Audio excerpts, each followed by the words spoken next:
Bienvenue et bon retour sur Mobile Ads Oricatech où nous couvrons les annonces mobiles. Dans notre dernier épisode, nous avons expliqué comment importer le kit SDK Mobile Ads dans vos projets. Donc AdMob, il propose un certain nombre de formats d'annonces différents, de sorte que vous pouvez choisir celui qui correspond le mieux à l'expérience utilisateur de votre application. Donc on peut trouver des bannières qui sont sous forme de cadre, donc simple, c'est des bannières simples, ou bien interstitielles, donc la publicité interstitielle, donc qu'on peut afficher entre deux activités de votre application. Et on trouve aussi la publicité native, donc c'est la publicité donc personnalisée, et aussi les vidéos récompenses qu'on va voir en détail dans les prochaines vidéos. Donc aujourd'hui, on va parler de bannières publicitaires pour commencer. Donc, imaginons que je suis dans une application. L'un des moyens les plus simples de monétiser une application, c'est juste en ajoutant une bannière. Et c'est parti. Vous voyez ici, comme vous voyez, donc on a une bannière en bas. Donc maintenant, il y a beaucoup à faire avec les bannières. Vous pouvez utiliser différentes tailles, les mettre à différents endroits et vous pouvez même les animer, mais nous allons garder les choses simples pour le moment. Commençons par Android Studio et une simple bannière en bas de l'écran. Donc, et c'est parti. On va ouvrir Android Studio et on va commencer l'affichage de notre bannière publicitaire.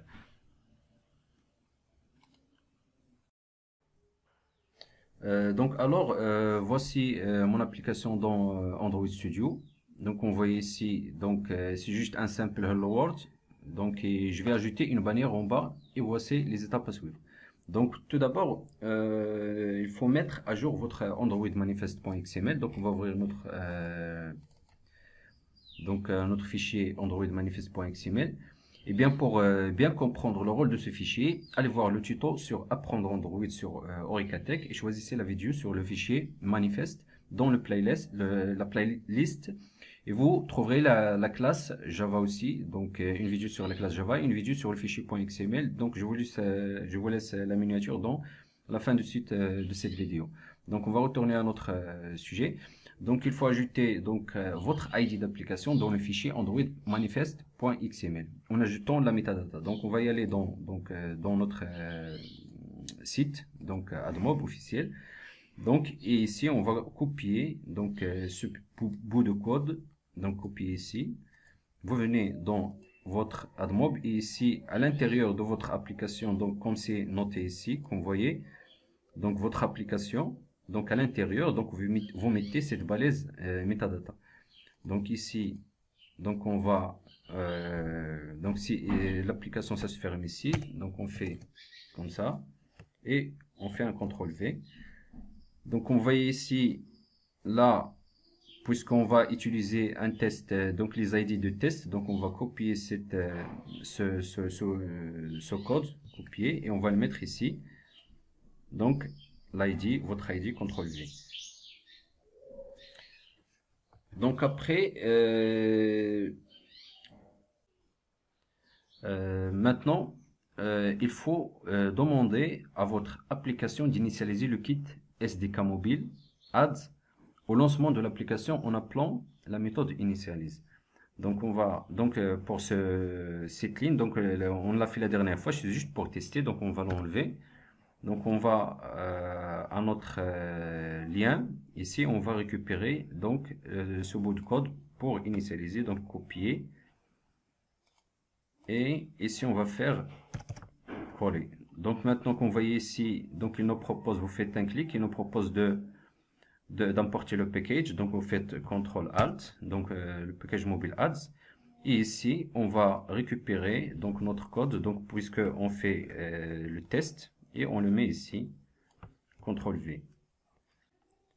Donc on va placer un add view. Donc alors d'abord je place un add view dans ma mise en page de l'activité ou de fragment dans lequel vous souhaitez l'afficher tout simplement en ajoutant un au fichier XML correspondant. Le fichier XML qui correspond à votre fragment ou à votre activité. La deuxième chose, donc c'est build a request. Donc je vais construire un objet de requête et load anad, et puis je chargerai Inano. Donc voici mon fichier de mise en page, donc il correspond à mon activité, donc ressources, layout et activité main XML. Donc on voyait ici, donc j'ai forme design et forme sous forme de texte. Donc ici je viens à mon lien, donc c'est ici, donc je prends donc ce bout de code. Donc ça c'est la balise qui correspond à mon bannière. Et je fais ici CTRL V. Donc je vais changer d'abord ça en relative layout. Donc là, si vous avez Android Studio, il vous souligne donc cet attribut. C'est que vous avez besoin d'une nouvelle référence d'espace de nom. Donc c'est normalement c'est cette ligne là. Donc il faut juste normalement il faut juste faire entrer si ça il vous représente une ligne. Donc cet attribut souligné, donc il faut faire alt entrée et tout sera bon. Maintenant parlons vite de ce qui se passe ici. Donc j'ai l'élément AddView qu'on voyait ici. Donc l'élément AddView jusqu'à là. Donc d'ici jusqu'à là. J'ai ma largeur ici et ma taille définie sur wrapper, wrap content. Donc c'est la largeur, donc la taille et la hauteur sur wrap content. C'est ce que tu veux. J'ai un code de positionnement qu'on voyait ici. Puis j'ai des attributs que je vais attirer votre attention. Vraiment, votre attention, c'est la taille de l'annonce ici. Donc, on voit ici Add Size. Et ici, indique même en SDK quelle taille de publicité que vous voulez charger. Donc, bannière, moyen, rectangle, ça, banner, ça veut dire que bannière, moyen, rectangle, et ce genre de choses. Donc, et puis, ajouter l'identité de l'unité, donc l'identité de l'unité, donc Unit ID, indique au SDK le bloc d'annonce qui correspond à cet emplacement de bannière dans l'annonce. Donc les blocs d'annonce sont créés sur app.admob.com et généralement vous voulez un identifiant unique de bloc d'annonce pour chacun des spots de votre application où un AddView apparaît. Donc de cette façon, vous pouvez contrôler des choses comme la médiation et le taux de rafraîchissement et ainsi de suite, indépendamment. Donc, toujours tester avec des annonces de test. Donc, comme on a fait ici. Et notez bien qu'il faut toujours tester avec des annonces de test. Lorsque vous créez et testez vos applications, assurez-vous d'utiliser des annonces de test plutôt que des annonces en direct et de production. Et ne pas le faire, il peut entraîner la suspension de votre compte. Donc, ok, on est d'accord. On continue. Donc, il faut faire attention sur ce. Maintenant, on va se déplacer à notre code main activité. Donc, de l'activité qui correspond à notre fichier XML comme on a vu. Donc, le main activité, cette classe, elle correspond, donc classe Java, elle correspond à ce fichier XML. Donc, on va essayer de trouver une référence à cet objet AddView qu'on a dans le fichier de mise en page. Donc, le fichier XML en utilisant la vue de recherche par ID. Donc, c'est ce qu'on a fait la dernière fois pour tester notre SDK. Donc, on va faire AddView. Donc, AddView. Parce que là, il me propose pas d'importer l'AddView parce que on l'a déjà importé ici. Donc, AddView. On va faire AddView égale donc AddView. Donc, find view by ID. Donc ressource.id et on va appeler notre AddView. Donc il nous propose notre AddView ici. Donc comme vous voyez, donc on n'a pas d'erreur parce qu'on a déjà défini notre AddView ici dans le fichier XML.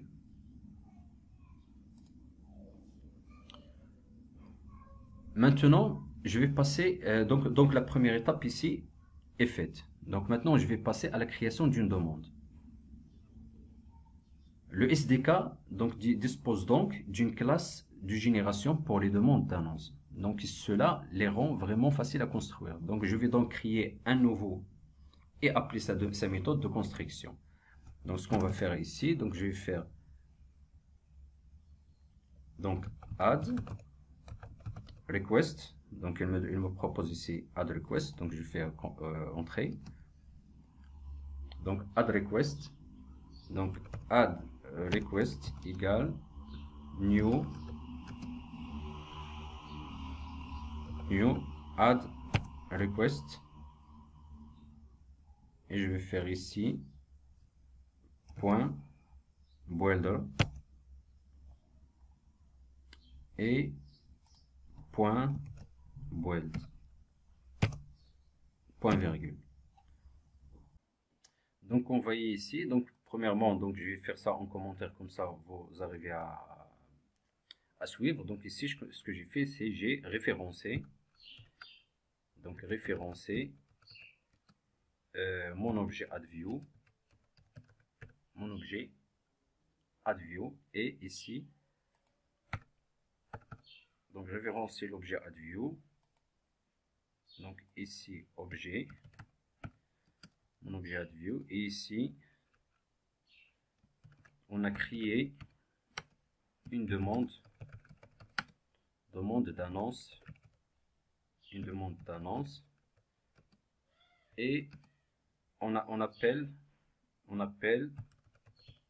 donc la méthode de construction. Donc la méthode de construction, donc c'est ici donc add request, donc c'est la demande de création d'annonce, et builder.build.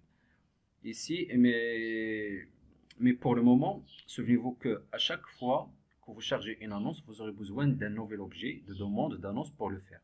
Donc maintenant, une chose que je vais faire est d'ajouter un ID de périphérique de test à cette méthode en ajoutant une fonction appelée add test device. Donc je vais faire ici, donc ici point add test device, donc add test donc device. Donc qu'est-ce que c'est ça? Donc c'est add, donc add test device, add request point device id émulateur, et je vais faire ici, voilà. Donc ça, cette ligne, c'est pas important, donc c'est pas, vous n'êtes pas obligé de le mettre, mais c'est juste on le met avant la construction. Donc je vais lui donner un ID comme vous avez voyez ici, donc je vais lui donner un ID d'émulateur. De cette façon, je vais être sûr que je vais obtenir des annonces de test pendant que je teste. Donc toujours il faut utiliser les annonces de test pour tester. Voilà, donc c'est tout dont nous avons besoin ici pour construire ma demande d'annonce. Donc ici qu'on voyait, donc c'est bon. Et au final, donc il se fait de passer l'appel pour charger une annonce.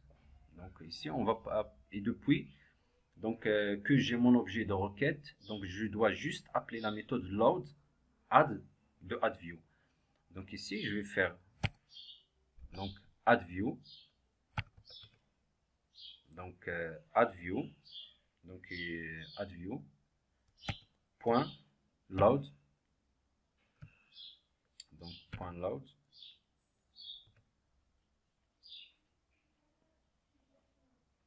donc load add.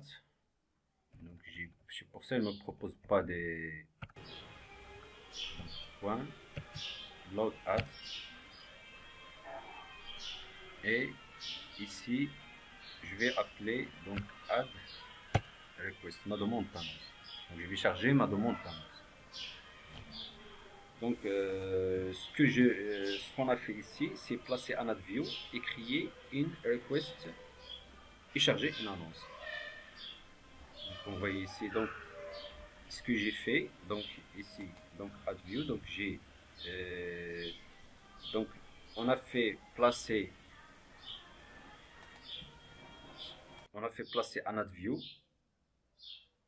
on a créé une demande d'annonce et on a chargé notre annonce. Trois choses. On a placé notre ad view dans le fichier activity main.xml. Donc on a référencé, donc ça c'est référencé notre ad view. Donc on a demandé une annonce, et après on a chargé cette annonce. Donc maintenant on va essayer d'exécuter notre application. Donc je vais exécuter. Donc ici je vais exécuter notre annonce. Donc voilà, les ajouts de bannières sont un excellent moyen de commencer à monétiser, mais il faut savoir aussi où est le meilleur endroit pour les mettre. Donc comment pouvez-vous éviter les clics publicitaires involontaires? Donc nous couvrirons tout cela et plus encore dans notre prochain épisode. Donc comme toujours, si vous avez une question technique concernant tout ce que vous venez de voir, ou une idée de quelque chose que vous aimeriez que je couvrirai, n'hésitez pas à laisser un commentaire ci-dessous. Donc je verrai la prochaine fois. Donc et n'oubliez pas de vous abonner à ma chaîne. Et si vous voulez des notifications pour les nouvelles vidéos, appuyez sur l'icône cloche à côté du bouton abonner. Un like pour le soutien et partagez la vidéo avec vos amis. Donc merci pour votre attention et à la prochaine et à bientôt. Merci.